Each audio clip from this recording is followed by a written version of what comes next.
never forget that day back in the spring of 2006. I was a surgical resident at the Johns Hopkins Hospital taking emergency call. I got paged by the ER around 2 in the morning to come and see a woman with a diabetic ulcer on her foot. I can still remember sort of that smell of rotting flesh as I pulled the curtain back to see her. And everybody there agreed this woman was very sick and she needed to be in the hospital. That wasn't being asked. The question that was being asked of me was a different one, which was, did she also need an amputation? Now, looking back on that night, I'd love so desperately to believe that I treated that woman on that night with the same empathy and compassion I'd shown the 27-year-old newlywed who came to the ER 3 nights earlier with lower back pain that turned out to be advanced pancreatic cancer. In her case, I knew there was nothing I could do that was actually going to save her life. The cancer was too advanced. But I was committed to making sure that I could do anything possible to make her stay more comfortable. I brought her a warm blanket and a cup of coffee, brought some for her parents. But more importantly, you see, I passed no judgment on her, because obviously she had done nothing to bring this on herself. So why was it that just a few nights later, as I stood in that same ER and determined that my diabetic patient did indeed need an amputation, why did I hold her in such bitter contempt? You see, unlike the woman the night before, this woman had type 2 diabetes. She was fat. And we all know that's from eating too much and not exercising enough, right? I mean, how hard can it be? As I looked down at her in the bed, I thought to myself, if you just try caring even a little bit, you wouldn't be in this situation at this moment with some doctor you've never met about to amputate your foot. Why did I feel justified in judging her? I'd like to say I don't know, but I actually do.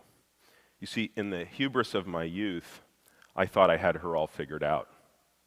She ate too much, she got unlucky, she got diabetes, case closed. Ironically, at that time in my life, I was also doing cancer research, immune-based therapies for melanoma, to be specific. And in that world, I was actually taught to question everything, to challenge all assumptions and hold them to the highest possible scientific standards. Yet, when it came to a disease like diabetes, that kills Americans 8 times more frequently than melanoma, I never once questioned the conventional wisdom. I actually just assumed the pathologic sequence of events was settled science.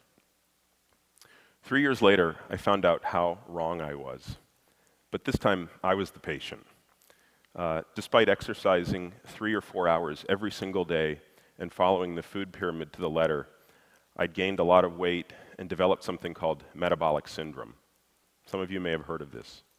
I had become insulin resistant. You can think of insulin as this master hormone that controls what our body does with the foods we eat, whether we burn it or store it. This is called fuel partitioning in the lingo. Now, failure to produce enough insulin is incompatible with life, and insulin resistance, as its name suggests, is when your cells get increasingly resistant to the effect of insulin trying to do its job. Once you're insulin resistant, you're on your way to getting diabetes, which is what happens when your pancreas can't keep up with the resistance and make enough insulin. Now your blood sugar levels start to rise, and an entire cascade of pathologic events sort of spirals out of control that can lead to heart disease, cancer, even Alzheimer's disease, and amputations, just like that woman a few years earlier. With that scare, I got busy changing my diet radically, adding and subtracting things most of you would find almost assuredly shocking. I did this and lost 40 pounds, weirdly, while exercising less. As you can see, I guess I'm not overweight anymore. More importantly, I don't have insulin resistance. But most important, I was left with these 3 burning questions that wouldn't go away. How did this happen to me if I was supposedly doing everything right? If the conventional wisdom about nutrition had failed me, was it possible it was failing someone else?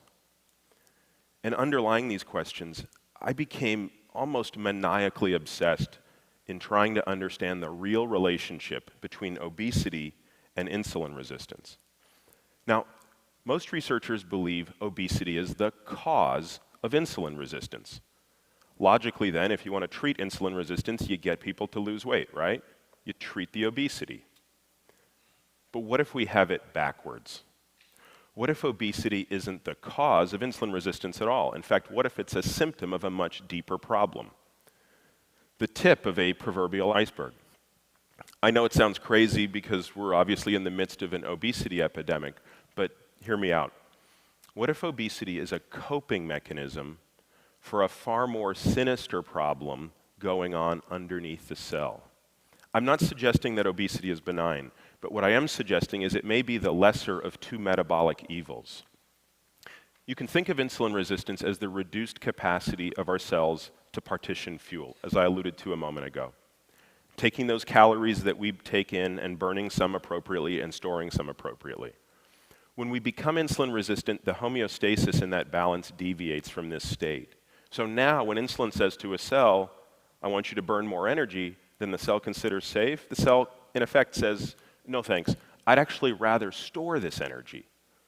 And because fat cells are actually missing most of the complex cellular machinery found in other cells, they're probably the safest place to store it. So for many of us, about 75 million Americans, the appropriate response to insulin resistance may actually be to store it as fat, not the reverse. Getting insulin resistance in response to getting fat. This is a really subtle distinction, but the implication could be profound. Consider the following analogy. Think of the bruise you get on your shin when you inadvertently bang your leg into the coffee table. Sure, the bruise hurts like hell and you almost certainly don't like the discolored look. But we all know the bruise per se is not the problem. In fact, it's the opposite. It's a healthy response to the trauma. All of those immune cells rushing to the site of the injury to salvage cellular debris and prevent the spread of infection to elsewhere in the body. Now, imagine we thought bruises were the problem, and we evolved a giant medical establishment and a culture around treating bruises.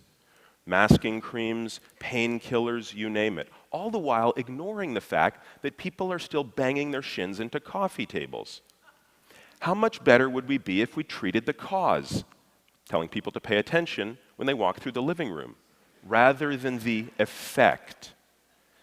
Getting the cause and the effect right makes all the difference in the world. Getting it wrong, and the pharmaceutical industry can still do very well for its shareholders, but nothing improves for the people with bruised shins. Cause and effect. So what I'm suggesting is maybe we have the cause and effect wrong on obesity and insulin resistance. Maybe we should be asking ourselves, is it possible that insulin resistance causes weight gain and the diseases associated with obesity, at least in most people? What if being obese is just a metabolic response to something much more threatening? An underlying epidemic, the one we ought to be worried about. Let's look at some suggestive facts. We know that 30 million obese Americans in the United States don't have insulin resistance. And by the way, they don't appear to be at any greater risk of disease than lean people. Conversely, we know that 6 million lean people in the United States are insulin resistant. And by the way, they appear to be at even greater risk for those metabolic diseases I mentioned a moment ago than their obese counterparts. Now, I don't know why, but it might be because in their case, their cells haven't actually figured out the right thing to do with that excess energy. So if you can be obese and not have insulin resistance, and you can be lean and have it, this suggests that obesity may just be a proxy for what's going on. So what if we're fighting the wrong war? Fighting obesity rather than insulin resistance? Even worse, what if blaming the obese means we're blaming the victims? What if some of our fundamental ideas about obesity are just wrong? Personally, I can't afford the luxury of arrogance anymore, let alone the luxury of certainty. I have my own ideas about what could be at the heart of this, but I'm wide open to others. Now, my hypothesis, because everybody always asks me, is this. If you ask yourself, what's a cell trying to protect itself from when it becomes insulin resistant? The answer probably isn't too much food. It's more likely too much glucose, blood sugar. Now, we know that refined grains and starches elevate your blood sugar in the short run, and there's even reason to believe that sugar may lead to insulin resistance directly. So if you kind of put these physiological processes to work, I'd hypothesize that it might be our increased intake of refined grains, sugars, and starches that's driving this epidemic of obesity and insulin resistance, obesity and diabetes, but through insulin resistance, you see, and not necessarily through just overeating and underexercising. Now, when I lost my 40 pounds a few years ago, I did it simply by restricting those things, which admittedly suggests I have a bias based on my personal experience. But that doesn't mean my bias is wrong. And most important, all of this can be tested scientifically. But step one is accepting the possibility that our current beliefs about obesity, diabetes, and insulin resistance could be wrong and therefore must be tested. I'm betting my career on this. Today, I devote all of my time to working on this problem, and I'll go wherever the science takes me. I've decided that what I can't and won't do anymore is pretend I have the answers when I don't. I've been humbled enough by all I don't know. For the past year, I've been fortunate enough to work on this problem with the most amazing team of diabetes and obesity researchers in the country. And the best part is, just like Abraham Lincoln surrounded himself with a team of rivals, we've done the same thing. We've recruited a team of scientific rivals, the best and brightest, who all have different hypotheses for what's at the heart of this epidemic. Some think it's too many calories consumed, others think it's too much dietary fat, others think it's too many refined grains and starches. But this team of multidisciplinary, highly skeptical, and exceedingly talented researchers do agree on two things. First, this problem is just simply too important to continue ignoring because we think we know the answer. And two, if we're willing to be wrong, if we're willing to challenge the conventional wisdom with the best experiments science can offer, we can solve this problem. I know it's tempting to want an answer right now. Some form of action or policy, some dietary prescription, eat this, not that. But if we want to get it right, we're going to have to do much more rigorous science before we can write that prescription. Briefly, to address this, our research program is focused around three meta-themes or questions. First, how do the various foods we consume impact our metabolism, hormones, and enzymes, and through what nuanced molecular mechanisms? Second, based on these insights, can people make the necessary changes in their diets that in a safe and practical way to implement? And finally, once we identify what safe and practical changes people can make to their diet, how can we move their behavior in that direction so that it becomes more the default rather than the exception? Just because you know what to do doesn't mean you're always going to do it. Sometimes we have to put cues around people to make it easier. And believe it or not, that can be studied scientifically. I don't know how this journey's going to end, but this much seems clear, to me at least.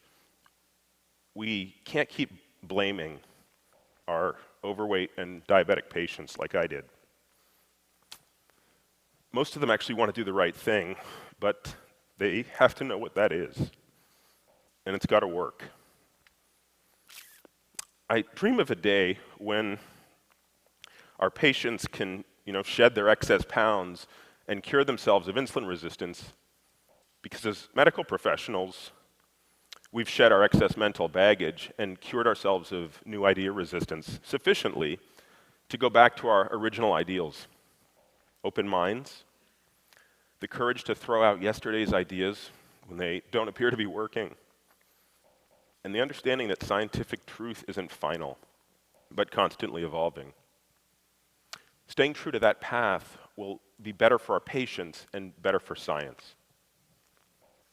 If obesity is nothing more than a proxy for metabolic illness, what good does it do us to punish those with the proxy?